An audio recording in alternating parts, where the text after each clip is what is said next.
എന്ത് ജോലിയും ചെയ്യാൻ തയ്യാറായിട്ട് ഖത്തറിൽ പോയി. ആദ്യം കിട്ടിയത് ഒരു കഫ്റ്റീരിയയിൽ ഒരു കിച്ചൺ വർക്കറായിട്ടാണ് ആദ്യത്തെ ജോലി. കിച്ചൺ വർക്കർ ആയതുകൊണ്ട് തന്നെ ഞാൻ കിച്ചൺ വർക്കിന് ശേഷം ഞാൻ ടേബിൾ ക്ലീൻ ചെയ്യും, സർവീസ് ചെയ്യും, എല്ലാ പണിയും എടുക്കും. അപ്പോൾ മുതലാളിക്ക് എന്നെ ഭയങ്കര ഇഷ്ടമായിരുന്നു. ആദ്യത്തെ സാലറി 600 ഖത്തർ റിയാൽ. മുതലാളിയെക്കാളും എന്നെ ഇഷ്ടപ്പെടുന്ന വേറൊരാളുണ്ടായിരുന്നു. അതാരാന്നറിയോ? ഞാൻ തന്നെ. അതുകൊണ്ട് രക്ഷപ്പെട്ടു. ശുദ്ധമായ ജലവും നാട്ടുകാരും കുടുംബങ്ങളൊക്കെ ചെയ്തിട്ട് ഇവിടെ തന്നെ നിൽക്കാം, ബിസിനസ് ചെയ്യുന്നത് ഇവിടുത്തെ ബിസിനസ്സിലിട്ടു. എല്ലാം പോയി. മമ്മൂട്ടി ഞങ്ങളുടെ മെൻറ്ററാണ്. സിനിമാ ലോകത്തുള്ള ഒരുപാട് സാറ്റിസ്ഫൈഡ് കസ്റ്റമേഴ്സ്, ജയസൂര്യ, കുഞ്ചാക്കോ ബോബൻ, ഫാസിൽ, അങ്ങനെ ഒരുപാട് താരനിരകൾ തന്നെ സാറ്റിസ്ഫൈഡ് കസ്റ്റമർ ആയിട്ടുണ്ട്. അങ്ങനെ ഒരുപാട് ഞങ്ങളുടെ അംബാസഡേഴ്സ് എന്ന് പറഞ്ഞാൽ ഒരു കുഞ്ഞു വീടുണ്ടാക്കുമ്പോൾ ആ വീടിൻ്റെ ഗൃഹനാഥനും അവിടുത്തെ ഗൃഹനാഥയും കുട്ടികളും കുടുംബവും ഒക്കെയാണ് ഞങ്ങളുടെ ബ്രാൻഡ് അംബാസഡേഴ്സ്.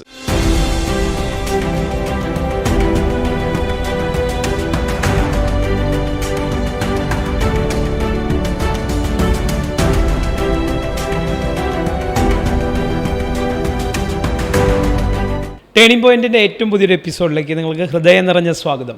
ഞാൻ Ramesh, psycho linguistic trainer and motivation speaker. ജീവിതത്തിൽ ടേണിംഗ് പോയിൻറ്റുകൾ ഉണ്ടാവുക എന്ന് പറയുന്നത് വളരെ അത്ഭുതകരമായിട്ട് സംഭവിക്കുന്ന ചില നിമിഷങ്ങളിലാണ്.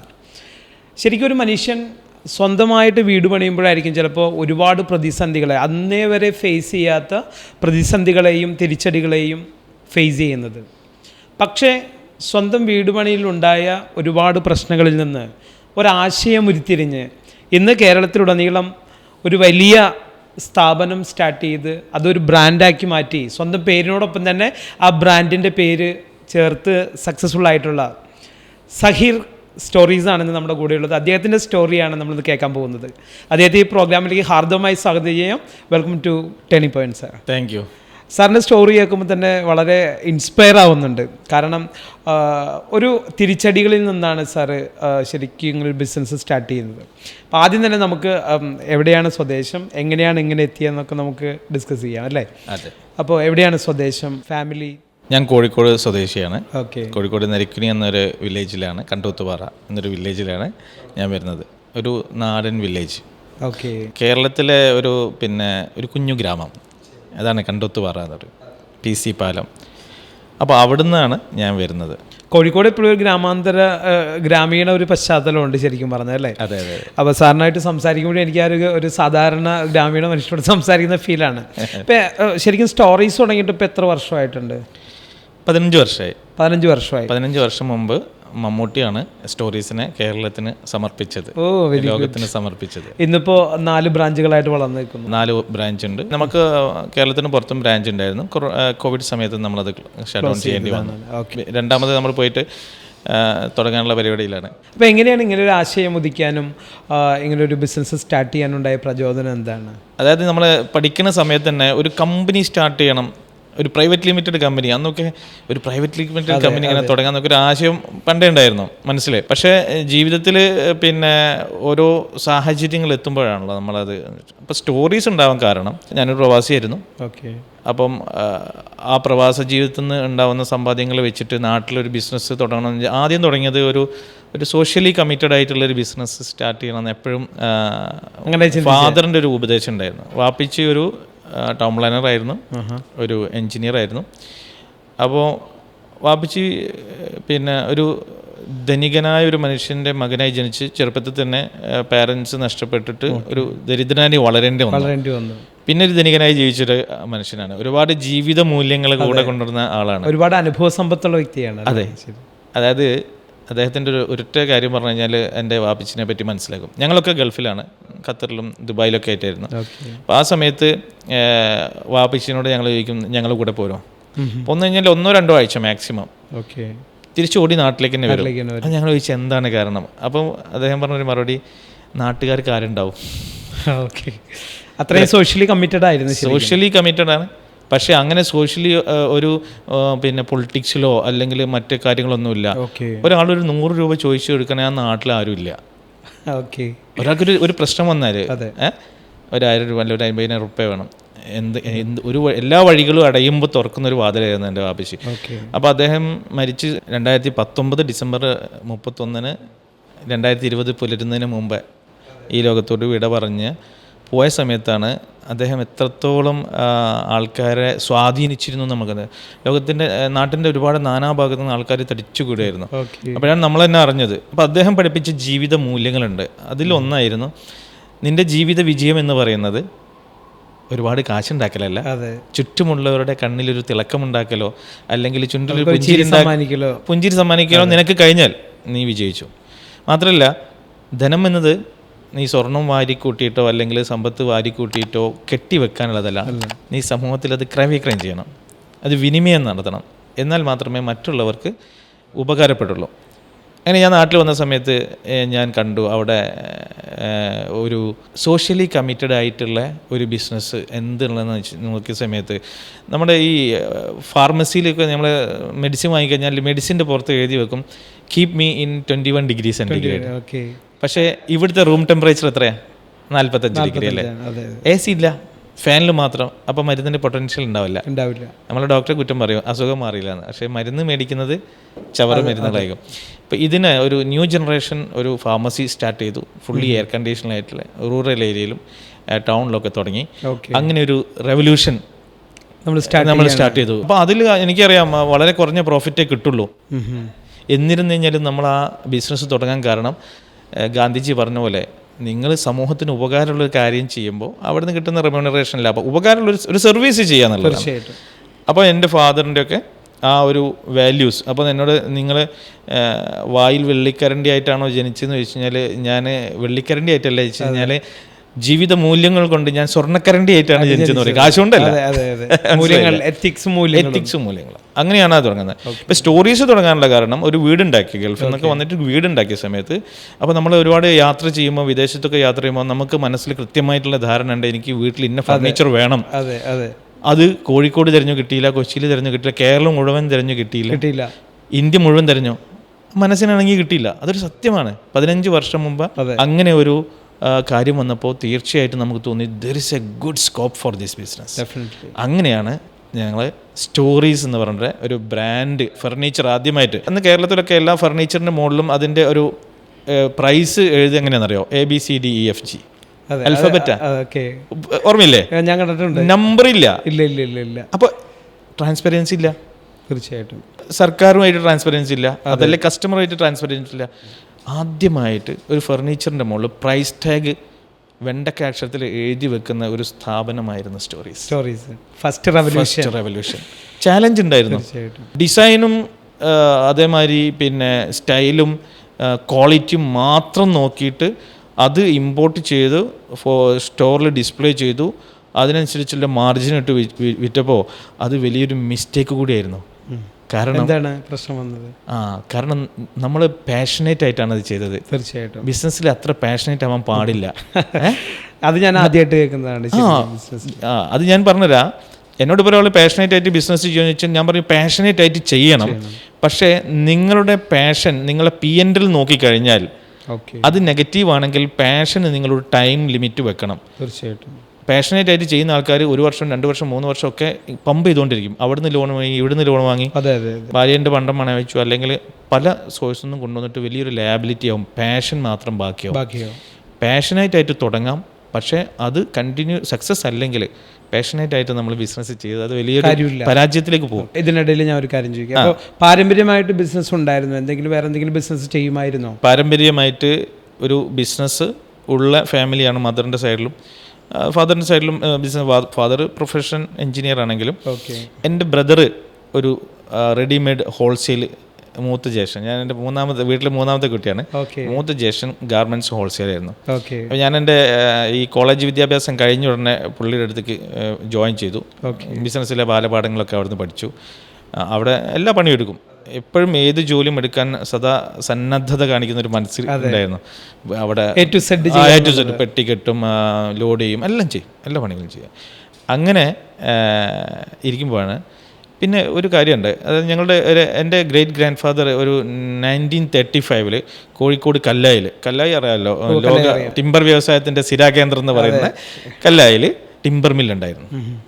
ഇന്നത്തെ വെസ്റ്റേൺ ഇന്ത്യ പ്ലൈവുഡ്സിൻ്റെ ഓണറുടെ ഫാദറായിരുന്നു പാർട്ട്ണർ. പുള്ളി തുടങ്ങി വെച്ച് ആ വ്യവസായത്തിൻ്റെ മരവ്യവസായത്തിൻ്റെ വിത്ത് നമ്മുടെ ഫാമിലി നമ്മളെ മനസ്സിലൊക്കെ പാകിയിട്ടുണ്ടാവും. നമുക്കറിയില്ല അത് ഉപബോധ മനസ്സിൽ. കാരണം അന്നത്തെ ആ ടിമ്പർ പുരാണം കൊച്ചുനാളിലെ നമ്മൾ കേട്ടിട്ടുണ്ടാവല്ലോ. അപ്പൊ അതവിടെ ഇങ്ങനെ കിടക്കുന്നുണ്ടാവേ ഊഷര ഭൂമിയിൽ വെള്ളമൊന്നും നനച്ചു കൊടുക്കാതെ ആ വിത്ത് അവിടെ കിടക്കുന്നുണ്ടാവും. നമുക്കറിയില്ല അത്. ഒരു സാഹചര്യം വന്നപ്പോൾ മുളച്ചു. തീർച്ചയായും സ്റ്റോറീസ് പിറവിയെടുത്തു. അതെ, ആ സ്ട്രഗിളാണ് ശരിക്കും അതിന് വളമായിട്ട് മാറിയത്. അപ്പം എന്ന് വെച്ചാൽ അവിടെ ഭൂമിയിൽ ആ വിത്ത് കിടക്കുന്നുണ്ട്. ഞാൻ ഫർണിച്ചർ തിരഞ്ഞു പോയപ്പോൾ എൻ്റെ മനസ്സിൽ ആദ്യം ചെയ്യുന്നത് ഞങ്ങൾ ഫർണിച്ചർ പാരമ്പര്യമാണ്. ടി കെ ഫർണിച്ചർ എന്ന് പറയുന്നത് എൻ്റെ മദറിൻ്റെ അങ്കിളാണ്. T K furniture, T K പരീക്കുട്ടിയാച്ചി. അപ്പം അദ്ദേഹം കോഴിക്കോട് ഒരു ഫേമസ് പിന്നെ ഫർണിച്ചർ വ്യാപാരമുള്ള ആളായിരുന്നു. ഇപ്പം മരിച്ചുപോയി. അപ്പോൾ പുള്ളി ഒക്കെ ആ ബിസിനസ്സിലുള്ളതൊക്കെ നമ്മുടെ ഉള്ളിലൊരു പ്രചോദനമായിട്ട് കിടപ്പുണ്ട്. പക്ഷെ നമ്മൾ ആ മേഖലയിലേക്ക് എത്തിയില്ല. ഇങ്ങനത്തെ ഒരു ഓപ്പർച്യൂണിറ്റി വന്നപ്പോൾ വൈ ഐ കാൻറ്റ്. സോ അങ്ങനെ സ്വാഭാവികമായിട്ടും ഒരുപാട് എലമെന്റ്സ് ആണ്. ഒരു ബിസിനസ്സിലേക്ക് നമ്മൾ പൊടുന്നനെ ചാടുന്നതല്ല.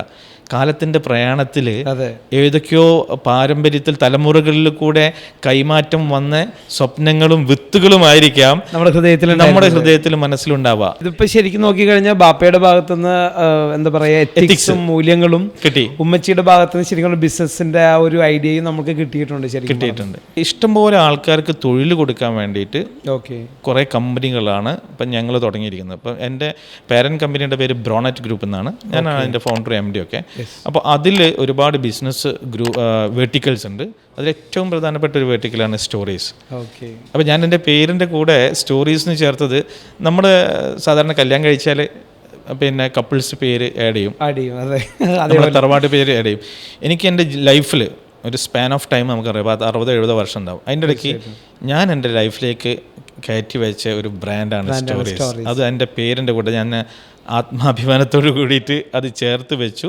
സഹീർ സ്റ്റോറീസ്. എൻ്റെ ഇൻസ്റ്റാഗ്രാം പേജും ഫേസ്ബുക്കും ഒക്കെ സഹീർ സ്റ്റോറീസ് ആണ്. ഇതിപ്പോൾ ഈ ബിസിനസ്സിൽ ഫാമിലിയുടെ സപ്പോർട്ടൊക്കെ എത്രത്തോളം ഉണ്ട് ശരിക്കും? അതായത് ഒരു ബിസിനസ്സുകാരന് ഏറ്റവും ആദ്യമായിട്ട് വേണ്ടത്, ഞാൻ പണ്ട് കൊമേഴ്സിൽ പഠിച്ചത് ലാൻഡ് ലേബർ ക്യാപിറ്റൽ, ഇത് മൂന്നുണ്ട് ബിസിനസ് തുടങ്ങാമെന്ന്. പക്ഷേ എൻ്റെ ജീവിതം പഠിപ്പിച്ചത് ലാൻഡ് ലേബർ ക്യാപിറ്റലും പിന്നെ വാല്യൂ പിന്നെ ഫാമിലി സപ്പോർട്ട്. ഫാമിലി സപ്പോർട്ട് ഇല്ലെങ്കിൽ നമുക്ക് ഒരിക്കലും ഇതിൽ സക്സസ് ചെയ്യാം. അപ്പോൾ എൻ്റെ ഫാമിലി ഭയങ്കര സപ്പോർട്ടീവാണ്. എൻ്റെ പാതി എൻ്റെ ബെറ്റർ ഹാഫ് അവളും ഒരു ബിസിനസ് കുടുംബത്തിൽ നിന്നാണ് വരുന്നത്. അപ്പോൾ അതുകൊണ്ട് കൃത്യമായിട്ടും അറിയാം. അപ്പോൾ എല്ലാവരും ബ്രെയിനിൽ ബിസിനസ് ഉണ്ട് ശരിക്കും. തീർച്ചയായിട്ടും. ഈ ഖത്തറിൽ എന്തായിരുന്നു ശരിക്കും ചെയ്തുകൊണ്ടിരുന്നത്? ഖത്തറിൽ ഞാൻ ആദ്യമായിട്ട് കുടുംബ ബിസിനസ്സിൽ നിന്ന് മാറി ചിന്തിക്കണം എന്ന് തുടങ്ങി. ഞാൻ നേരെ ഖത്തറിൽ പോയി. ഞാൻ നേരത്തെ പറഞ്ഞപ്പോൾ എൻ്റെ മനസ്സിലുള്ളത് എന്ത് ജോലിയും ചെയ്യാൻ തയ്യാറായിട്ട് ഖത്തറിൽ പോയി. ആദ്യം കിട്ടിയത് ഒരു കഫ്റ്റീരിയയിൽ ഒരു കിച്ചൺ വർക്കറായിട്ടാണ് ആദ്യത്തെ ജോലി. കിച്ചൺ വർക്കർ ആയതുകൊണ്ട് തന്നെ പിന്നെ ഞാൻ കിച്ചൺ വർക്കിന് ശേഷം ഞാൻ ടേബിൾ ക്ലീൻ ചെയ്യും, സർവീസ് ചെയ്യും, എല്ലാ പണിയും എടുക്കും. അപ്പോൾ മുതലാളിക്ക് എന്നെ ഭയങ്കര ഇഷ്ടമായിരുന്നു. ആദ്യത്തെ സാലറി 600 ഖത്തർ റിയാൽ. മുതലാളിയെക്കാളും എന്നെ ഇഷ്ടപ്പെടുന്ന വേറൊരാളുണ്ടായിരുന്നു. അതാരാന്നറിയോ? ഞാൻ തന്നെ. അതുകൊണ്ട് രക്ഷപ്പെട്ടു. തീർച്ചയായിട്ടും നമുക്ക് നമ്മെ തന്നെ ഇഷ്ടപ്പെടുമ്പോൾ നമ്മൾ പ്രൊയാക്റ്റീവായിട്ട് കാര്യങ്ങൾ ചെയ്യാം. ലൈഫിലെ വേറൊരു ടേണിംഗ് പോയിന്റ് ആയിരുന്നു. ഖത്തറിൽ സെക്കൻഡ് മന്ത് തന്നെ എനിക്ക് ഡ്രൈവിംഗ് ലൈസൻസ് കിട്ടി. ഫസ്റ്റ് ടെസ്റ്റിൽ. പെട്ടെന്ന് കിട്ടാൻ ബുദ്ധിമുട്ടാണ് ശരിക്കും. അതിനൊരു ടേണിംഗ് പോയിന്റ് ആയിരുന്നു എനിക്ക്. അതായത് ദൈവാധീനം. ദൈവം എൻ്റെ ലൈഫിൽ ഒരുപാട് ടേണിംഗ് പോയിന്റിൽ ഒരാളെ കൊണ്ടുവെക്കും. കൃത്യസമയത്ത് കൊണ്ടുവെക്കും. അത് ഞാൻ വിശ്വസിക്കുന്നത് എൻ്റെ പാരൻസിൻ്റെ പ്രാർത്ഥന ഒന്ന്.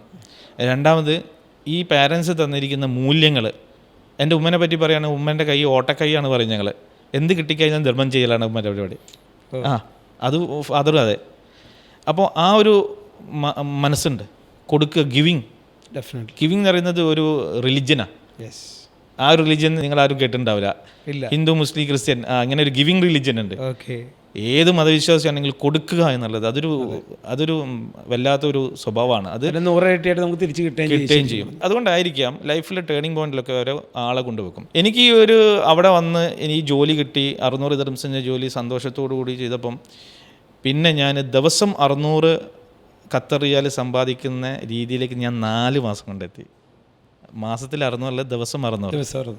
അതിന് എൻ്റെ മൂലധനം എന്ന് പറയുന്നത് എനിക്കൊരു ഡ്രൈവിംഗ് ലൈസൻസ് ഉണ്ടെന്നാണ്. അപ്പോൾ ഈ ഡ്രൈവിംഗ് ലൈസൻസ് കിട്ടാൻ കാരണം ഒരു നല്ല ടീച്ചറായിരുന്നു.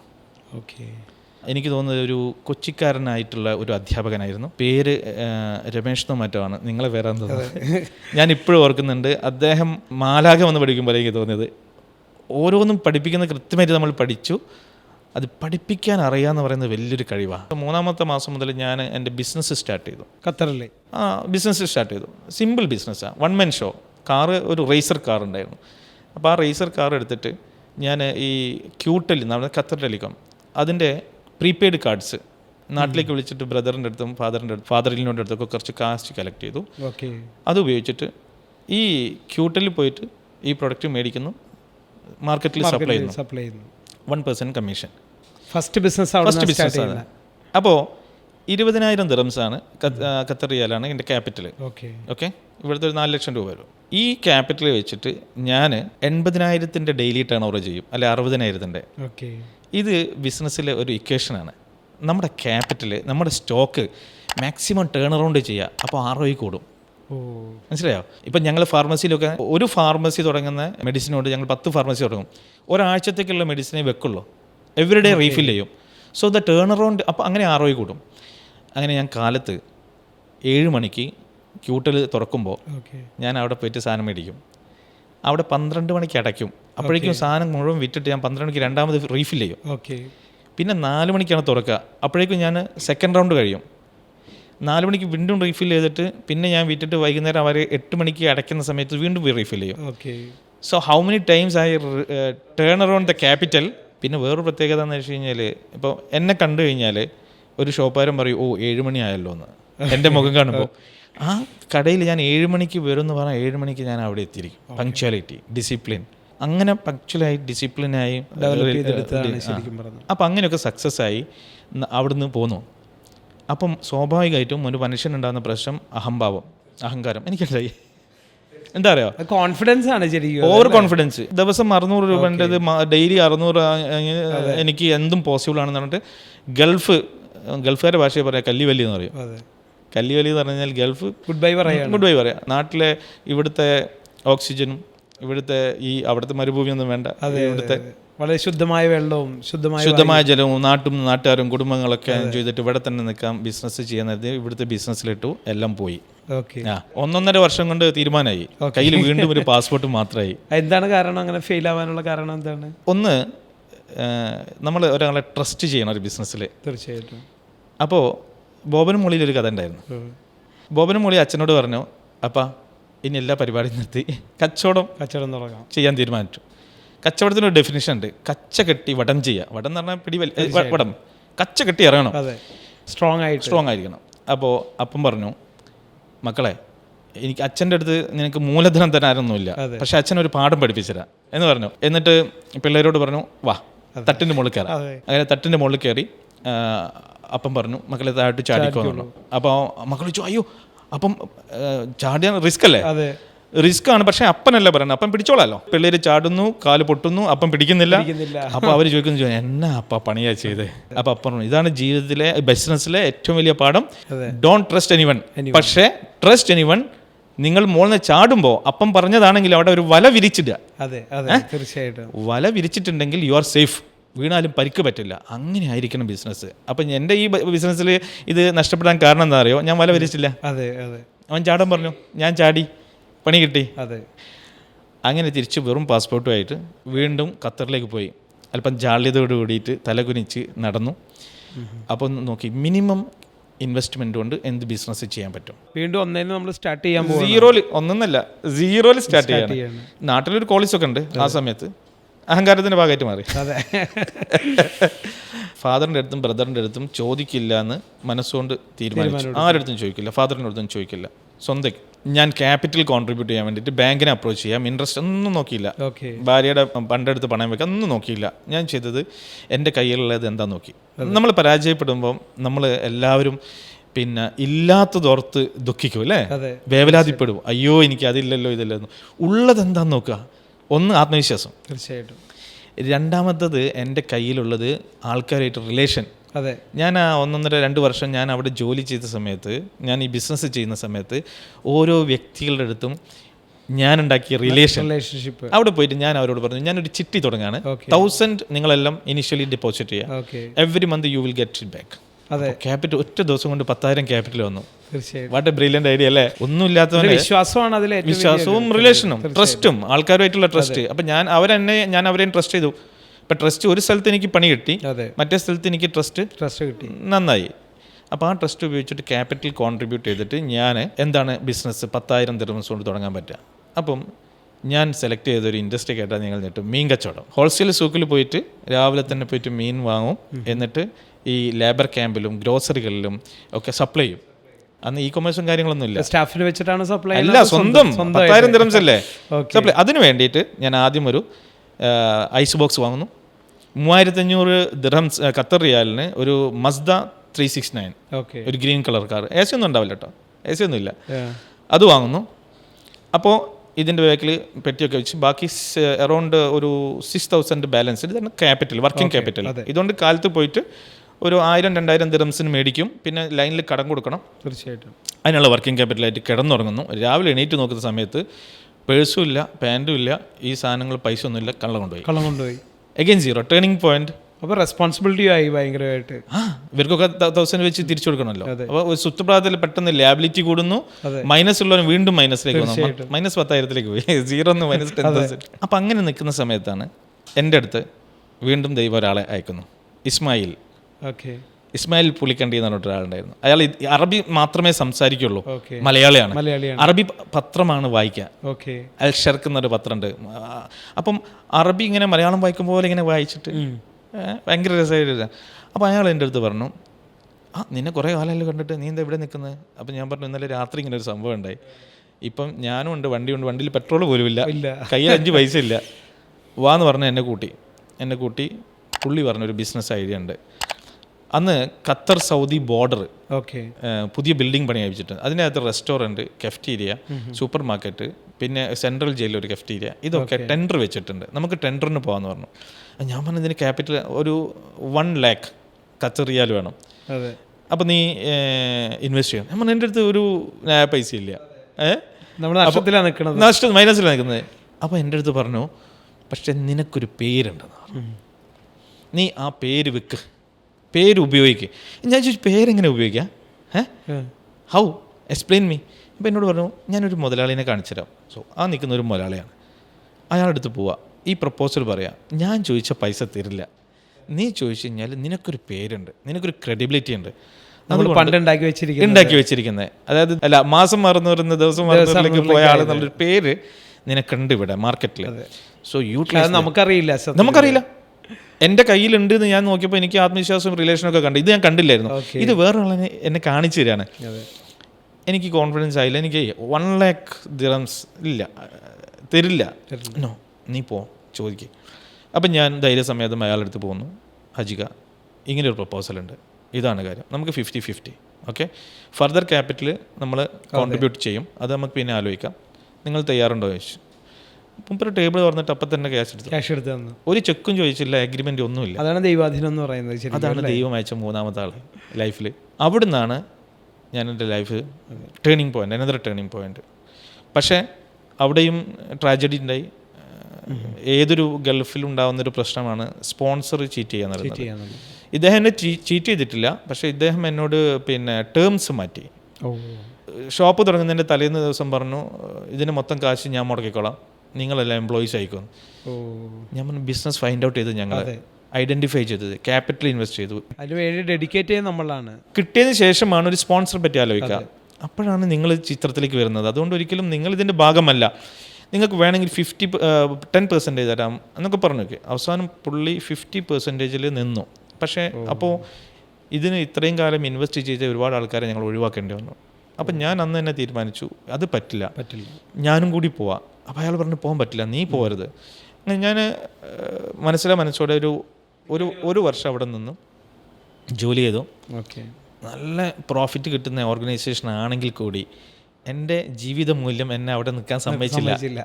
കാരണം ഞാൻ അവിടെ നിന്ന് പൈസക്കാരനായി കഴിഞ്ഞാൽ എന്തായാലും ഞാൻ അവിടെ നിന്നൊരു പണക്കാരനാകുമ്പം ആദ്യത്തെ ഇൻവെസ്റ്റേഴ്സ് ഓർക്കെന്താ അറിയോ, ഇവൻ കൂടി ചേർന്നിട്ടാണ് ചീറ്റ് ചെയ്തത്. അതുകൊണ്ട് ഞാൻ അവിടുന്ന് ഒരു വർഷം കൊണ്ട് ഇറങ്ങി സ്പോൺസറോട് പറഞ്ഞു, ഞാൻ ഈ ബിസിനസ് തുടങ്ങിയ സമയത്ത് എന്താണോ നീ എനിക്ക് തന്നത്, ഇത് നല്ല സ്ട്രോങ് ആയിട്ട് നല്ലൊരു കമ്പനി ആയിട്ട് ഫുൾ SOP വെച്ച് എല്ലാം വെച്ച് നിനക്ക് തിരിച്ചു തന്നിരിക്കുന്നു, എനിക്ക് തരാനുള്ള കാശ് തരാം. അവൻ കാശൊക്കെ തന്നു. എന്നിട്ട് എന്നോട് പറഞ്ഞു, ഞാൻ പറഞ്ഞു അപ്പോൾ എനിക്ക് സ്പോൺസർഷിപ്പ് കൂടി നീ ചേഞ്ച് ചെയ്യണം, കാരണം ഇത് ഞങ്ങൾ പറയും അമാനത്ത് എന്ന് പറയും, എന്ന് പറഞ്ഞാൽ വിശ്വസിച്ചേൽപ്പിച്ച സാധനമാണ്. സ്പോൺസർഷിപ്പ് എൻ്റെ അസറ്റാണ്, എൻ്റെ റൈറ്റ്സ് ആണ്, അത് നീ എനിക്ക് തരണമെന്ന് പറഞ്ഞു. അപ്പോൾ പുള്ളി പറഞ്ഞു, തരാൻ പറ്റില്ല, നീ ഞാൻ പറയുന്ന ജോലി എടുത്തുകൊണ്ട് ഖത്തറിൽ ജീവിക്കുക എന്ന് പറഞ്ഞു കഴിഞ്ഞാൽ നീ എൻ്റെ അണ്ടറിൽ ജീവിക്കുക, അതല്ലാണ്ട് നിനക്ക് ഒരു പേപ്പറിൽ ഞാൻ എവിടെയും സൈൻ ചെയ്യില്ല. അപ്പം ഞാൻ പറഞ്ഞു, സാർ ഇത് ജസ്റ്റിസ് അല്ല.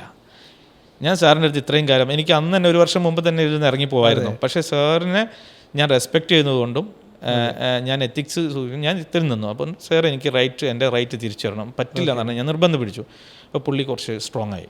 പുള്ളി പറഞ്ഞു, ഞാൻ ഖത്തറിയാണ്, ഞാൻ പറയുന്നത് ഇവിടെ നടക്കുള്ളൂ, you must stay with me, no other way, otherwise എന്ന് പറഞ്ഞിട്ട് വലിയൊരു ക്വസ്റ്റ്യൻ മാർക്കൊക്കെ ആയിട്ട് ഒരു ത്രെട്ടൺ സ്റ്റൈൽ വന്നു. അപ്പം ഞാൻ sir with all your respect, I M an Indian, A proud Indian. ഞാനൊരു ദിവസം ഞാനൊരു കാര്യം തീരുമാനിച്ചിട്ടുണ്ട്, അതേ സാർ നടക്കുള്ളൂ, കാരണം ജസ്റ്റിസ് നമ്മുടെ ഭാഗത്താണ്, റൈറ്റ് എൻ്റെ ഭാഗത്താണ്.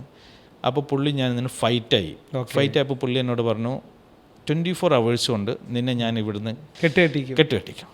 ഞാൻ പറഞ്ഞു, സാർ സോറി, ദൈവം എന്നൊരാളുണ്ടെങ്കിൽ ഞാൻ പറഞ്ഞ ദിവസമേ ഞാൻ ഇവിടുന്ന് പോകുള്ളൂ, കാരണം സത്യവും ധർമ്മമേ വിജയിച്ചിട്ടുള്ളൂ. തീർച്ചയായിട്ടും. അപ്പം എന്ന് പറഞ്ഞിട്ട് അവിടുന്ന് ഇറങ്ങി. പുള്ളി പിറ്റേ ദിവസം തന്നെ എന്നെക്കുറിച്ചിട്ട് ഒരു കംപ്ലയിൻറ്റ് എഴുതി അബ്സ്കോണ്ടി പെറ്റീഷൻ കൊടുത്തു. അബ്സ്കോണ്ടി പെറ്റീഷൻ കൊടുത്തു കഴിഞ്ഞാൽ നമ്മൾ എവിടുന്ന് പോലീസ് പിടിച്ചു കഴിഞ്ഞാലും നേരെ ത്രൂ ഇന്ത്യ, വേറെ അപ്പീലൊന്നുമില്ല. ഓക്കെ, അവിടെ നമ്മളൊരു ചോദ്യമില്ല, എടുത്ത് പുറത്ത് കളയും. അബ്സ്കോണ്ടിയാണ്, ഓടിപ്പോയി, സ്പോൺസറുടെ അടുത്ത് നിന്ന് ഓടിപ്പോയി എന്നുള്ളൊരു കംപ്ലയിൻറ്റ് അദ്ദേഹം കൊടുക്കുന്നു. അങ്ങനെ ഞാൻ അതിനെ ഓവർകം ചെയ്യാൻ വേണ്ടിയിട്ടുള്ള ഒരു മനോധൈര്യത്തോടു കൂടി അവിടെ നിൽക്കുന്നു. എൻ്റെ കൂടെ എൻ്റെ ഫാമിലി ഉണ്ട്. അങ്ങനെ 6 months കഴിയുമ്പോൾ ഫാമിലി വിസ റിന്യൂ ചെയ്യണം. ഞാൻ എൻ്റെ ജോലിയിലേക്ക് വ്യാപൃതനായി. ഓക്കെ, എൻ്റെ സ്വയം സാമ്രാജ്യം ഉണ്ടാക്കാനുള്ള പ്രവർത്തനങ്ങൾ ഞാൻ തുടങ്ങി. അപ്പോൾ അദ്ദേഹം ഒരു ദിവസം ഞാനൊരു എമിഗ്രേഷൻ്റെ കോറിഡോറിലൂടെ ഇങ്ങനെ നടക്കുമ്പോൾ ഞാൻ അവിടെ കൗണ്ടറിൽ നിന്ന് പാസ്പോർട്ടൊക്കെ കളക്ട് ചെയ്ത്, വൈഫിൻ്റെ പാസ്പോർട്ടൊക്കെ സ്റ്റാമ്പ് ചെയ്ത് കളക്ട് ചെയ്ത് തിരിച്ച് നിൽക്കുമ്പം ഞാൻ വന്ന് പെട്ടത് ഇയാളുടെ മുമ്പിലാണ്. കറക്റ്റ് എന്നെ കണ്ടുപിടിക്ക് ചാടി പിടിച്ചു. കിട്ടിയല്ലോ, ഈ ഉടൻ തന്നെ നിന്നെ പാക്ക് ചെയ്യും. അങ്ങനെ പിടിച്ചിട്ട് എൻ്റെ കയ്യിൽ പിടിച്ചിട്ട് ഇങ്ങനെ ബലമായിട്ട് പിടിച്ചപ്പം ഞാൻ ദൈവത്തിനോട് ചോദിച്ചു, ദൈവമേ ഞാൻ എന്ത് ചെയ്യും, പഠിച്ചവനെ എൻ്റെ മുമ്പിൽ എന്താ വഴി? അപ്പോൾ അദ്ദേഹം ഒരു ഫോൺ ചെയ്തപ്പോൾ നമുക്ക് ഈ ബലം കുറച്ച് കുറയും, 50% സ്ട്രെങ്ത് കുറയും.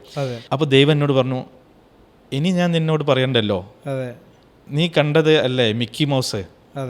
ദൈവം എനിക്ക് ആശയം ഇട്ടിട്ടാണ്, മിക്കി മൗസ് നീ കണ്ടതല്ലേ, ടേക്ക് ദാറ്റ് ആക്ഷൻ. ഞാൻ ഓടി. മിക്കി മൗസ് എന്താ ചെയ്തത്? ഓട്ടല്ലേ. ഞാൻ കുതിറി ഓടി. ചുറ്റും പാറാവുകാരുണ്ട്, ഗേറ്റിൽ പാറാവുകാരുണ്ട്, പിന്നെ തൂക്കുണ്ട് അവരുടെ കയ്യിൽ. ഇതിൻ്റെ ഉള്ളൊരു ധൈര്യപൂർവ്വം ഞാൻ അങ്ങ് ഓടി രക്ഷപ്പെടാണ്. അങ്ങനെ ഞാൻ പുഴിയിലൂടെ മരുഭൂമിയിലൂടെ ചുട്ടുപൊള്ളുന്ന മരുഭൂമിയിലും ഓടുന്നു. ചെരുപ്പെല്ലാം ഷൂസെല്ലാം പോയി, കാലിങ്ങനെ ചുട്ടുപൊള്ളുന്ന പുഴിയിലിങ്ങനെ തിളയ്ക്കുന്ന പൂവിലൊക്കെ വെക്കുകയാണ്. അങ്ങനെ ഓടുകയാണ്. ഞാൻ തിരിഞ്ഞു നോക്കിയ സമയത്ത് ഈ വട്ടില്ലേ തലക്കെട്ട്, അത് പിടിച്ചിട്ട് അറബി ഓടുന്നുണ്ട്, അതിൻ്റെ പിന്നാലെ പോലീസും തോക്കായിട്ട് ഓടുന്നുണ്ട്. വെക്കണോ വെടി വെക്കണ്ടേ, കൺഫ്യൂഷനായിട്ട് ഇവൻ എന്തിനാ ഓടുന്നതെന്ന് അറിയില്ല. ആ ഒരു ചിത്രമാണ് എൻ്റെ മനസ്സിൽ. അപ്പോൾ ഞാൻ പെട്ടെന്ന് റൗണ്ട് ബോട്ടിലെത്തിയിട്ട് ഒരു കാറ് സ്ലോ ആകുന്നുണ്ട്. അപ്പോൾ ഞാൻ അതിലേക്ക് ചാടി കയറി പറഞ്ഞു, എമർജൻസി ഹോസ്പിറ്റലിലേക്ക് പോകാൻ കരുതിയിട്ട്, ഹാർട്ട് അറ്റാക്ക് ആണെന്ന് കരുതി ടാക്സി ഡ്രൈവർ നേരെ ഹോസ്പിറ്റലിലേക്ക് പോകുന്നു. അതിൻ്റെ ഇടയ്ക്ക് വീണ്ടും ഒരു റൗണ്ട് ബോട്ടുണ്ട്, അവിടുന്ന് ഇറങ്ങി ഓടി ഞാനൊരു പള്ളിയിൽ അഭയം തേറി. ഞാനിങ്ങനെ ആലോചിച്ചു, ഇനി എന്ത് ചെയ്യും? കാരണം എൻ്റെ ടൈം 2 വർഷമാണ്, ഇദ്ദേഹം 24 hours ആണ്, ഫൈറ്റാണ് നടക്കുന്നത്. അന്ന് ഞാൻ ഗൾഫ് ഗേറ്റ് ഉണ്ടായിരുന്നു. ഞാൻ ഗൾഫ് ഗേറ്റ് പോയിട്ട് തലയിലൊരു ഗൾഫ് ഗേറ്റ് വെക്കുന്നു, മീശയും താടിയെല്ലാം ക്ലീനായിട്ട് പഠിച്ചു. അദ്ദേഹത്തിൻ്റെ റഡാറിൽ ആദ്യം അദ്ദേഹം നോക്കുന്നത് വെച്ച് കഴിഞ്ഞാൽ ഇന്ത്യക്കാരനെ നോക്കും. ഇന്ത്യക്കാരനാണെങ്കിൽ സഹീറിനെ നോക്കും. എങ്ങനെയാണല്ലോ അയാളുടെ റഡാർ വർക്ക് ചെയ്യുക. തീർച്ചയായിട്ടും. അപ്പം ഞാൻ നോക്കുമ്പോൾ ഇന്ത്യക്കാരനാവാതിരുന്നു കഴിഞ്ഞാൽ ഞാൻ റഡാറിൽ തന്നെ പെടില്ലല്ലോ. അതായിരുന്നു എൻ്റെ ബുദ്ധി. അങ്ങനെ ഞാൻ ഒരു പാകിസ്ഥാനിയുടെ കോസ്റ്റ്യൂം വാങ്ങി, പാകിസ്ഥാനി ഇരുന്ന കോസ്റ്റ്യൂം ഇട്ട് ഞാൻ ഒരു ഇന്ത്യക്കാരനായ പാകിസ്ഥാനിയായിട്ട് ഖത്തറിൽ പിന്നെയുള്ള ദിവസങ്ങളിൽ ജീവിച്ചു. അപ്പം അങ്ങനെ ഞാൻ എൻ്റെ വീട്ടിൽ പോയി, ഭാര്യ എന്നെ തിരിച്ചറിഞ്ഞില്ല. ഗേറ്റിൽ മുട്ടിയപ്പോൾ എൻ്റെ ഫ്രണ്ടിൻ്റെ കടയിൽ പോയി, ഫ്രണ്ട് എന്നെ തിരിച്ചറിഞ്ഞില്ല. നമ്മൾ വായ തുറന്ന ആൾ ഐഡൻറ്റിഫൈ ചെയ്യും, സൈലൻ്റ് ആയിട്ട് ഇങ്ങനെ. പിന്നെ ഞാൻ അറബിയുടെ മുമ്പ് തന്നെ പോയി. അങ്ങനെ 1.5 വർഷം കഴിഞ്ഞ ശേഷം അറബി ഞാൻ നമ്മൾ കോംപ്രമൈസ് ആയി. ഞാൻ പോകേണ്ട സമയത്ത് ഞാൻ പോകുന്ന സമയത്ത് ഈ അറബി എന്ത് ചെയ്തെന്നറിയോ, അദ്ദേഹത്തിൻ്റെ മനസ്സിൽ ഒരു ചെറിയൊരു ഈഗോ ഉണ്ടായി. ഈഗോ എന്ന് പറഞ്ഞാൽ അദ്ദേഹം ഖത്തറിയാന്ന് പ്രഖ്യാപിച്ചതാണ് 24 hours. ഞാൻ ആത്മാഭിമാനമുള്ള ഇന്ത്യക്കാരനാണ്. ഞാൻ ഒരു ഡയലോഗ് കൂടി കൂട്ടിയടിച്ചിട്ടുണ്ടായിരുന്നു. ഞാൻ അദ്ദേഹത്തിനോട്, സാർ താങ്കളുടെ ഒരു കഴിഞ്ഞ തലമുറ ഈ ഖത്തർ കടപ്പുറത്ത് ഭാരതത്തിൽ നിന്നും വരുന്ന, ഇന്ത്യയിൽ നിന്ന് വരുന്ന റൈസ് കയറ്റി വരുന്ന ഈ പിന്നെ ലോഞ്ചും കാത്തിരുന്നൊരു കാലം ഉണ്ടായിരുന്നു. അത് നമ്മൾ സാഹിത്യം കുട്ടി പറഞ്ഞു കഴിഞ്ഞാൽ താങ്കളുടെ പൂർവികർ പട്ടിണി കൊണ്ടും ദാരിദ്ര്യം കൊണ്ടും ഈ മരുഭൂമിയിൽ ഒരു റൈസിന് വേണ്ടി കാത്തിരുന്ന, ഇന്ത്യൻ കപ്പൽ കാത്തിരുന്ന ഒരു സമയം ഉണ്ടായിരുന്നു. സാറ് മറക്കരുത്. മാത്രമല്ല ഈ ഖത്തർ എന്ന മഹാരാജ്യത്തിലെ ആദ്യത്തെ കറൻസി ഏതാണെന്ന് സാറിനറിയോ? ഞങ്ങളുടെ ഇന്ത്യക്കാരുടേതായിരുന്നു. അതുകൊണ്ട് സാർ, ഒരു ആത്മാഭിമാനമുള്ള ഇന്ത്യക്കാരൻ എന്ന നിലയിൽ എനിക്ക് നിങ്ങളോട് പറയാനുള്ളത്, സാറ് ഇതിൽ വേറെ ഈഗോ ഒന്നും വെക്കരുത്. ജസ്റ്റിസിന് വേണ്ടിയിട്ടാണ് ഞാൻ പറയുന്നത്. അതുകൊണ്ട് ഞാൻ പറഞ്ഞ സമയത്ത്, ഇപ്പം ഞാൻ പറഞ്ഞ സമയത്തെ പോകുമെന്ന് പറഞ്ഞല്ലോ, ഇത് ഇദ്ദേഹം മനസ്സിൽ വെച്ചു.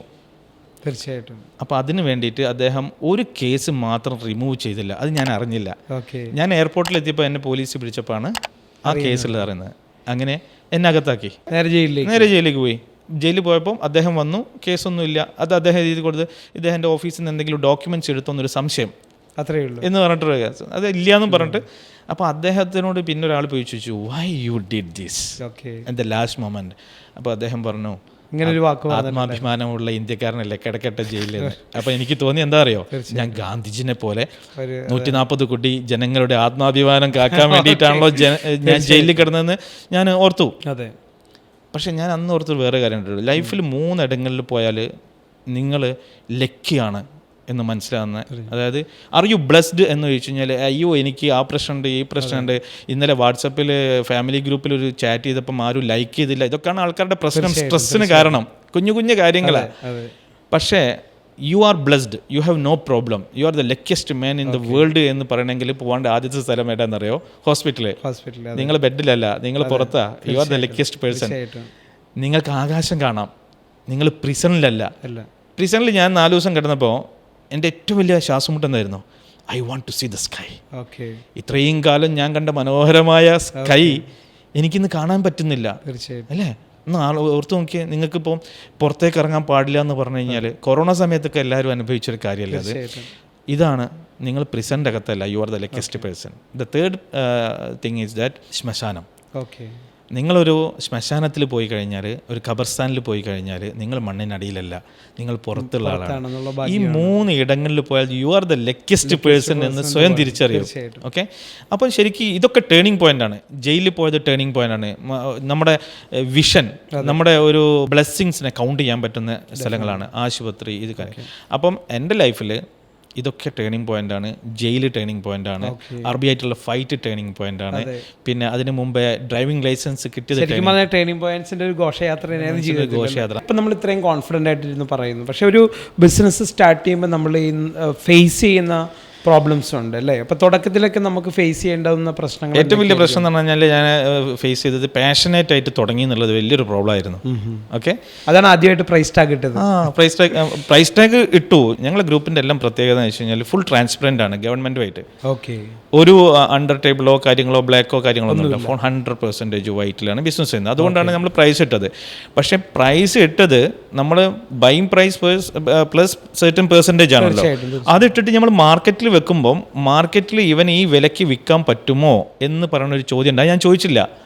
പ്രൈസ് ബെഞ്ച് മാർക്ക് എന്ന് പറയും. തീർച്ചയായിട്ടും ലെതറിൽ ഒരു 5-seater സോഫ, ഈ ഒരു ആസ്പെക്റ്റിൽ ഇങ്ങനത്തെ ഒരു പെർട്ടിക്കുലർ സാധനം മാർക്കറ്റിലൊരു പ്രൈസ് ഉണ്ട്. ആ പ്രൈസിനെ ബെഞ്ച് മാർക്ക് ചെയ്തിട്ടില്ല എന്നതായിരുന്നു ഫസ്റ്റ് പരാജയം. പക്ഷേ അത് റെക്ടിഫൈ ചെയ്തു, റീപ്ലേസ് ചെയ്തു. ഈ 15 വർഷത്തെ ഈ യാത്രയിൽ ഇപ്പോൾ ഒരു ഫർണിച്ചർ വിപ്ലവം തന്നെയാണ് ഞങ്ങൾ നടത്തിക്കൊണ്ടിരിക്കുന്നത്. ആ വിപ്ലവം എന്താണെന്നറിയോ? ഇനി എല്ലാവർക്കും ലക്ഷറി. ഇത് കേൾക്കുമ്പോൾ നിങ്ങൾ സ്വാഭാവികമായിട്ട് ആയിരിക്കും എല്ലാവർക്കും ലക്ഷറിയോ? അത് പോസിബിൾ അല്ലല്ലോ, അല്ലേ? ഡെഫിനറ്റ്ലി ഓർത്തില്ലേ? തീർച്ചയായിട്ടും. അപ്പം ഞാൻ ചോദിക്കട്ടെ, ഒരു കാലത്ത് ഒരു 40 വർഷം മുമ്പ് 50 വർഷം മുമ്പ് ഒരു വീട്ടിലൊരു അപ്പോളിസ്റ്റഡ് സോഫ ഉണ്ടെങ്കിൽ ആ വീട് ലക്ഷറി അല്ലേ? ഇന്ന് ഓട്ടോറിക്ഷയുടെ സീറ്റ് എന്താ? അപ്പോളിസ്റ്റഡ്. അപ്പോൾ സാധാരണക്കാരുടെ വാഹനമല്ലേ ഓട്ടോറിക്ഷ. അതെ. അപ്പം സാധാരണക്കാരൻ ലക്ഷറി ഉപയോഗിക്കുന്നു അല്ലേ? തീർച്ചയായിട്ടും പണ്ട് വാച്ച് എല്ലാവരുടെ അടുത്തും ഉണ്ടോ? ഇല്ലല്ലോ, ലക്ഷറി അല്ലേ. ഇന്ന് എല്ലാവരുടെ കയ്യിൽ വാച്ച് ഉണ്ട്. സ്മാർട്ട് ഫോൺ ഡെഫിനറ്റ്ലി തീർച്ചയായിട്ടും എല്ലാവരും കൊച്ചുകുട്ടികളിൽ പോലും ഉണ്ട്. അപ്പോൾ വീട്ടിൽ ഫർണിച്ചറിൻ്റെ കാര്യം വരുമ്പോൾ മാത്രം അയ്യോ അല്ലേ ഒരു വിളിയാ. അതാ ഒരു കൾച്ചറിൻ്റെ ഭാഗമാണ്. കൾച്ചറല്ല, ഭയമാണ്, ഫിയറാണ്. കാരണം ഒരുപാട് വിലയാവും എന്നുള്ള ഒരു ഫിയർ. ആ ഫിയർ ഫാക്ടർ നമ്മൾ ഡിമോളിഷ് ചെയ്യണം. ഓക്കെ, ഇനി ഭയം വേണ്ട, നിങ്ങൾക്ക് ധൈര്യപൂർവ്വം ലക്ഷറിയെ സമീപിക്കാം. ഡെഫിനറ്റ്ലി. അപ്പോൾ ഞങ്ങൾ എന്താ ചെയ്തതെന്ന് വെച്ച് കഴിഞ്ഞാൽ സ്റ്റോറീസ് എൻട്രി ലക്ഷറി കൊടുക്കുന്നു, മിഡ് ലക്ഷറി കൊടുക്കും, ഹൈ ലക്ഷറി കൊടുക്കും. ഇനി ഹൈ ലക്ഷറിയും കഴിഞ്ഞ് കഴിഞ്ഞാൽ അതുക്കും മേലെ പ്രീമിയം. തീർച്ചയായിട്ടും പ്രീമിയം ഫർണിച്ചർ. അതിന് ഞങ്ങൾക്കൊരു ബ്രാൻഡുണ്ട്, ഞങ്ങളുടെ ഗ്രൂപ്പിൻ്റെ. സ്റ്റോറീസ് പോലെ മറ്റൊരു ബ്രാൻഡാണ്, അതിൻ്റെ പേരാണ് എക്സ്ക്ലൂസീവ്. എലോൺ മസ്കിൻ്റെ എക്സ് സ്റ്റാർട്ട് ചെയ്തിട്ട് KLUSZIV exclusive. It's really exclusive. അതിന് ഞങ്ങൾക്ക് ഈ പറയുന്ന മിഡ് എൻട്രി ലക്ഷറി മുതൽ ഈ പറഞ്ഞ പ്രീമിയം വരെ എല്ലാ ബിസ്പോക്ക് അവൈലബിൾ ആണ്. അതായത് കസ്റ്റമൈസേഷൻ അവൈലബിൾ ആണ്, റെഡി ഗുഡ്സ് അവൈലബിൾ ആണ്. അവിടെ നിന്നില്ല കേട്ടോ. പ്രീമിയം കഴിഞ്ഞിട്ട് അതുക്കും മേലെ അൾട്രാ പ്രീമിയം. അൾട്രാ പ്രീമിയം എന്ന് പറഞ്ഞു കഴിഞ്ഞാൽ ജർമ്മൻ ഇറ്റാലിയൻ ഇറ്റലിയാണല്ലോ ഫർണിച്ചറിൻ്റെ ഒരു ഏറ്റവും വലിയ ആഡംബരം. Italian style. അതിൻ്റെ പ്രത്യേകത ഉണ്ട്, അത് 100% മേക്ക് ചെയ്യുന്നത് ഇന്ത്യയിൽ തന്നെയാണ്. ജിൻഡാൽ ഗ്രൂപ്പിൻ്റെ. It's A huge setup. എൻ്റെ സൗത്ത് ഇന്ത്യ ചെയ്യുന്ന ഞങ്ങളെ ഗ്രൂപ്പാണ്. ഇപ്പം എൻ്റെ ഒരു സംശയം, ശരിക്കും പറഞ്ഞു കഴിഞ്ഞാൽ ഇപ്പോൾ സാറ് ഇത് സ്റ്റാർട്ട് ചെയ്യുമ്പോൾ മീൻസ് ബിസിനസ് സ്റ്റാർട്ട് ചെയ്യുന്നതിന് മുൻപ് സ്വന്തമായിട്ട് ഫർണിച്ചർ ഇന്ത്യയിൽ ഉൾപ്പെടെ അന്വേഷിച്ചിട്ടും കിട്ടിയില്ലെന്ന് പറയുന്നു. ഇപ്പോൾ ഏത് തരത്തിലുള്ള ഒരു ഫർണിച്ചറാണ് സാറ് അന്വേഷിച്ചുകൊണ്ട് നടന്നത് സത്യത്തിൽ? കാരണം ഇന്ത്യയിൽ അവൈലബിൾ അല്ലാത്ത പുറത്തുനിന്നാണോ കൊണ്ടുവന്നത്? എങ്ങനെയാണ് സാർ അത് സെറ്റിൽ ചെയ്തത്? ഞാൻ വീട് നിർമ്മിച്ച് നല്ലൊരു ഫർണിച്ചർ കിട്ടാത്തത് എൻ്റെ ലൈഫിലൊരു ടേണിംഗ് പോയിൻ്റായി. ആ ടേണിംഗ് പോയിന്റിൽ നമ്മൾ പിന്നെ ലോകത്ത് ഏറ്റവും നല്ല ഫർണിച്ചർ കിട്ടുന്ന ഇടങ്ങളിൽ പോയിട്ട് സോഴ്സ് ചെയ്ത് കൊണ്ടുവന്നു.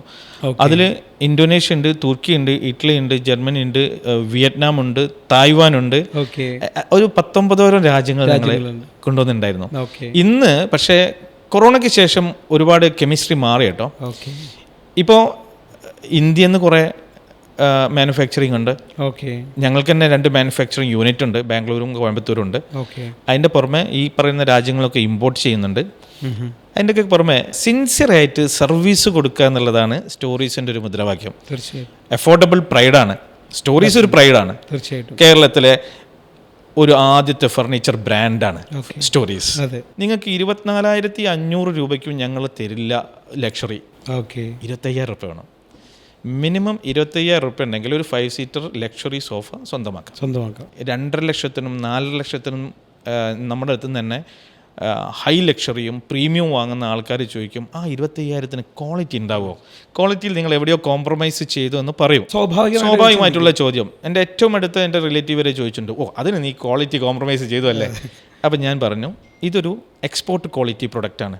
50 വർഷം പഴക്കമുള്ള ഒരു കമ്പനി നിന്നാണ് സോഴ്സ് ചെയ്യുന്നത്. ഇന്ത്യയിലാണ് ആ കമ്പനി. അവർ UK, USA, കാനഡ തുടങ്ങിയ കൺട്രികളിലേക്ക് എക്സ്പോർട്ട് ചെയ്യുന്നു. ഇന്ത്യയിൽ നമുക്ക് മാത്രമേ തരുന്നുള്ളൂ. അപ്പം ഇത് എക്സ്പോർട്ട് ക്വാളിറ്റിയാണെന്ന് മനസ്സിലായി. അവിടെ ഒരു ക്വാളിറ്റി. പക്ഷേ ഞാൻ ചുമ്മാ ക്വാളിറ്റി എന്ന് പറഞ്ഞിട്ട് കാര്യമുണ്ടോ? ഒരു സോഫ ആകുമ്പം അതിൻ്റെ ഉള്ളിൽ ഏറ്റവും ബേസ് സാധനം എന്താണെന്നറിയോ? അതിൻ്റെ ഫ്രെയിമാണ്. ഈ ഫ്രെയിം സ്പെയിനിൽ നിന്ന് ഇമ്പോർട്ട് ചെയ്ത വുഡാണ്. ഈ വുഡിന് തന്നെ നമ്മൾ ആദ്യം ടെസ്റ്റ് ചെയ്യുന്നത് മറ്റേ മോയ്സ്ചറൈസിങ് മെഷീൻ, ഒരു മീറ്റർ ഉണ്ട്, മോയ്സ്ചറൈസിങ് മീറ്റർ വെച്ചിട്ട് അതിൽ 13-ൽ കുറവാണെങ്കിൽ 40 വർഷത്തേക്ക് തൊള്ളൂത്തില്ല. അവിടെ QC ചെക്ക് ചെയ്തു. പിന്നെ അതിൻ്റെ സ്പ്രിങ്, വെർനിയർ കാലിപ്പർ ഉപയോഗിച്ചുകൊണ്ട് സ്പ്രിങ്ങിൻ്റെ തിക്നെസ് എല്ലായിടത്തും സെയിം ആണെന്ന് നോക്കും. നമ്പർ 2. പിന്നെ ഫോം, മൾട്ടിപ്പിൾ ഫോം ബ്രാൻഡഡ് വാങ്ങിയിട്ട് മൾട്ടിപ്പിൾ ഫോം വെച്ചിട്ടാണ് ചെയ്യുക, സിംഗിൾ ഫോമിലല്ല. ലോങ് ലാസ്റ്റിംഗ് ആണ്. ശരിക്കും ലോങ് ലാസ്റ്റിംഗ് ആണ്. ഡിസൈൻ, പിന്നെ ഡ്യൂറബിലിറ്റി, പിന്നെ കംഫർട്ട്, പിന്നെ ഇതൊക്കെയാണ് ഒരു ലക്ഷറി ഡിഫൈൻ ചെയ്യുന്ന എലമെൻറ്റ്സ്. ഇതൊക്കെ ഉറപ്പുവരുത്തിയിട്ട് 25,000-ൽ തുടങ്ങിയിട്ട് ഒരു അൾട്രാ പ്രീമിയം 25 ലക്ഷത്തിൽ കൂടുതൽ വിലയുള്ള സോഫ വരെ പ്രൊവൈഡ് ചെയ്യാൻ കപ്പാസിറ്റി ഒരു ടീമായിട്ട് സ്റ്റോറീസ് ടീം മാറി എന്നുള്ളതാണ് ഫർണിച്ചർ വിപ്ലവം തന്നെയാണ് ശരിക്കും. ഇപ്പോൾ ബിസിനസ് എടുക്കുകയാണെങ്കിൽ ഇപ്പോൾ ശരിക്കും പറഞ്ഞാൽ പ്രവാസികൾ ഒരുപാട് പേര് നാട്ടിൽ വന്ന് സ്വന്തമായിട്ടൊരു സ്ഥാപനം തുടങ്ങണം, അല്ലെങ്കിൽ തുടങ്ങിക്കഴിഞ്ഞാൽ ഭയങ്കര പ്രോബ്ലം ആണെന്നൊക്കെ പറഞ്ഞിട്ട് കുറേ പേര് നിൽക്കുന്നുണ്ട്. ഇപ്പോൾ സാറ് ശരിക്കും പറഞ്ഞു കഴിഞ്ഞാൽ ഖത്തറിൽ നിന്ന് വന്നു, സ്വന്തമായിട്ടൊരു ബിസിനസ് സ്റ്റാർട്ട് ചെയ്തു, ഇത്രയും സക്സസ്ഫുള്ളായി. ഇപ്പം ഇങ്ങനെ ആഗ്രഹിക്കുന്ന ആളുകൾ ആളുകളോട് എന്ത് അഡ്വൈസാണ് കൊടുക്കാനുള്ളത് ശരിക്കും? 2 തരം ആൾക്കാരുള്ളത്. ഒന്ന് ഇൻവെസ്റ്റ് ചെയ്യണം, ഒരു ROI കിട്ടണം. അതിന് ഒരുപാട് വഴികളുണ്ട്. സ്വന്തമായിട്ട് ബിസിനസ് തുടങ്ങാൻ വേണ്ടി പോകേണ്ട കാര്യമില്ല. ഓക്കെ, 10-20 വർഷം മുമ്പ് ഒരു 50 രൂപയായിരുന്നു നമ്മുടെ ടൈറ്റാൻ ഷെയറിൻ്റെ പ്രൈസ്. ഇന്ന് 3000 രൂപയാണ്. ഓക്കെ, V-Guard 220 കോടിയായിരുന്നു, ഇന്ന് 19,000 കോടിയാണ്. അപ്പോൾ ഇങ്ങനത്തെ ഒരുപാട് ഓപ്പർച്യൂണിറ്റി ഉണ്ട് ഇൻവെസ്റ്റ്മെൻറ്റിൻ്റെ. അതെല്ലാം നിങ്ങൾ ബിസിനസ് ചെയ്യാനാണ് നിങ്ങൾക്ക് താല്പര്യമെങ്കിൽ ബിസിനസ്സിനെ അപ്രോച്ച് ചെയ്യേണ്ടത് ഒരു പ്ലാനോട് കൂടിയിട്ടാണ്. Okay, first plan, second execution, പിന്നെ ഇവാലുവേറ്റ് ചെയ്തുകൊണ്ടിരിക്കുക. പിന്നെ ഏറ്റവും നല്ല കച്ചവടക്കാരൻ ആരാന്നറിയോ? അത് മോശമാകുമ്പോൾ എത്രയും പെട്ടെന്ന് നിർത്തുന്നവനാണ് ഏറ്റവും നല്ല കച്ചവടക്കാരൻ. ഞാൻ എൻ്റെ 5 ലക്ഷം പോയി, ഇനി 5, 6, 7 കൂട്ടി ഇട്ടിട്ട് വീണ്ടും 10ലേക്ക് പോവാതെ ആ പ്ലാനിൽ ഇത് SWOT അനാലിസിസ് ചെയ്യുക. സ്ട്രെങ്ത്, വീക്ക്നെസ്, ഓപ്പർച്യൂണിറ്റി, പ്രോബ്ലംസ് ഒക്കെ കണ്ടിട്ട് സ്വയം വിലയിരുത്തുക. എനിക്ക് പറ്റില്ല, നിർത്തുക. നമ്മൾ പറയല്ലേ, വെള്ളം കണ്ടിട്ടില്ലെങ്കിൽ അവിടെ നിർത്തണം, സ്വരം മാറുമ്പോൾ പാട്ട് നിർത്തുക. അതെ. ഇപ്പോൾ ഏതെല്ലാം രാജ്യങ്ങളിലെ പ്രൊഡക്റ്റുകൾ നമ്മൾ ഇമ്പോർട്ട് ചെയ്യുന്നുണ്ട് ശരിക്കും? ഇപ്പം നമ്മൾ രാജ്യത്തിൻ്റെ പേര് എണ്ണയാണെങ്കിൽ ഇപ്പം Indonesia, Taiwan, Vietnam, Singapore, Malaysia, Italy, Turkey, Zimbabwe, Portugal, Poland, അങ്ങനെ ഒരുപാട് കൺട്രിയിൽ നിന്ന് കുഞ്ഞു കാര്യങ്ങൾ നമ്മൾ എടുത്തിട്ട് ഇമ്പോർട്ട് ചെയ്യുന്നുണ്ട്. പക്ഷേ ഇപ്പോൾ കൊറോണയ്ക്ക് ശേഷം ഇന്ത്യ നമ്മൾ ഏറ്റവും കൂടുതൽ ഫോക്കസ് ചെയ്യുന്നുണ്ട്.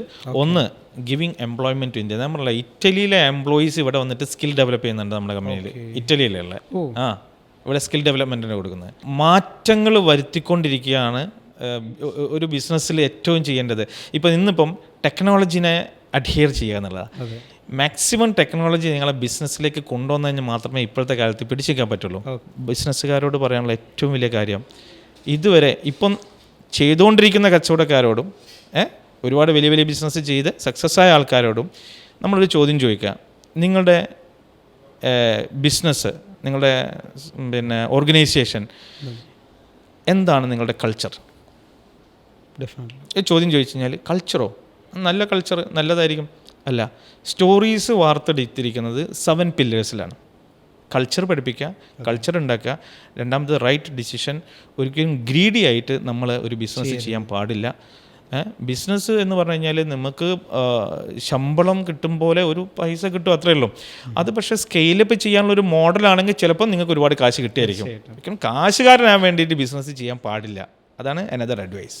ആക്ച്വലി സ്റ്റോറീസ് എന്ന് പറഞ്ഞ ബ്രാൻഡ് നെയിം വരുന്നതിന് ഒരുപാട് ഡിസ്കഷൻ ഞങ്ങൾ ഇൻറ്റേർണലി നടത്തിയിട്ടുണ്ടായിരുന്നു. അതിൻ്റെ ഇടയ്ക്ക് ഞാൻ എൻ്റെ സുഹൃത്തുക്കളോട് സംസാരിക്കും. അങ്ങനെയാണ് ഞാൻ പാരഗണിൻ്റെ ഓണർ സുമേഷായിട്ട് ഞാൻ പറഞ്ഞു, ഞാനിങ്ങനെ ഫർണിച്ചർ ഇൻഡസ്ട്രിയിലേക്ക് നമ്മുടെ പാരമ്പര്യം നിലനിർത്താൻ വേണ്ടി പോവുകയാണ്, ഞാനിങ്ങനെ തുടങ്ങുകയാണ്. അപ്പം ഞാൻ എന്തൊരു പേര് പറഞ്ഞു, ഇൻ ഹൗസ് എന്ന് പറഞ്ഞ പേരിലൊരു ബ്രാൻഡ്. എന്നോട് പറഞ്ഞു, ഹൗസിന് കല്ലും മരവും ഇതൊക്കെയുള്ളൂ, ആത്മാവില്ല, ഹോം ആവണം. അപ്പം ഞാൻ പറഞ്ഞത് ഇൻ ഹോം കുറേ പേരുകളുണ്ട്. പുള്ളി പറഞ്ഞു, ഞാനൊരു ആളെ സജസ്റ്റ് ചെയ്ത് തരാം, യു മീറ്റ് ഹിം. എൻ്റെ കൂടി ബ്രാൻഡിങ് ചെയ്യുന്ന ആളാണ് സഞ്ജയ്, അന്ന് ഫിഷ്ട്രി എന്നായിരുന്നു ആ കമ്പനിയുടെ പേര്. അപ്പോൾ പുള്ളി നമ്മുടെ ഇക്ബാൽ കുറ്റിപ്പുറം എന്ന് പറഞ്ഞ എഴുത്തുകാരൻ്റെ സിനിമക്കാരൻ, പുള്ളിയുടെയും ഫ്രണ്ടായിരുന്നു, എൻ്റെയും ഫ്രണ്ടാണ് ഇക്ബാൽ കുറ്റിപ്പുറം. അങ്ങനെ ഞങ്ങൾ ഒരുമിച്ച് ഇങ്ങനെ ഡിസ്കസ് ചെയ്ത് സഞ്ജയാണ് ശരിക്കും ഈ നെയിം സജസ്റ്റ് ചെയ്യുന്നത്. അന്ന് ലോഗോ വേറൊരു ഡിഫറെൻറ്റ് ലോഗോ ആയിരുന്നു, ഒരു വുഡൻ ലോഗോ ആയിരുന്നു, ഓൾഡ് സ്റ്റോറീസ് ലോഗോ. അപ്പോൾ പിന്നീട് ഈ പഴയ ലോഗോ മാറ്റിയിട്ട് പുതിയ ലോഗോ ഉണ്ടാക്കിയത് ഒരിഗാമി എന്ന് പറഞ്ഞൊരു കമ്പനിയാണ്. അതിൻ്റെ റോബി എന്ന് പറഞ്ഞിട്ട് നമ്മുടെ സുഹൃത്തുണ്ടായിരുന്നു അവിടെ. അങ്ങനെ അതായത് ഒരു പ്രയാണമാണ് ഇതിൽ. എന്താ പറയുക, ഒരു നദിയിലൂടെ വെള്ളം ഇങ്ങനെ ഒഴുകുമ്പം അതിൻ്റെ അഴുക്ക് ഇങ്ങനെ പോകുന്ന പെർഫെക്റ്റായി തെളിഞ്ഞ വെള്ളമായിട്ട് വരില്ലേ, അതുപോലെ ഒരു ബ്രാൻഡ് ഞാൻ പറഞ്ഞില്ലേ, അത് കാലത്തിൻ്റെ പ്രയാണത്തിൽ ഉരുത്തിരിഞ്ഞു വരുന്നതാണ്. അതിന് ഒരുപാട് എലമെൻറ്റ്സ് ഉണ്ട്. ആ എലമെൻറ്റ്സ് എല്ലാം കൂടി ചേർന്ന് ഈ രൂപത്തിലായി.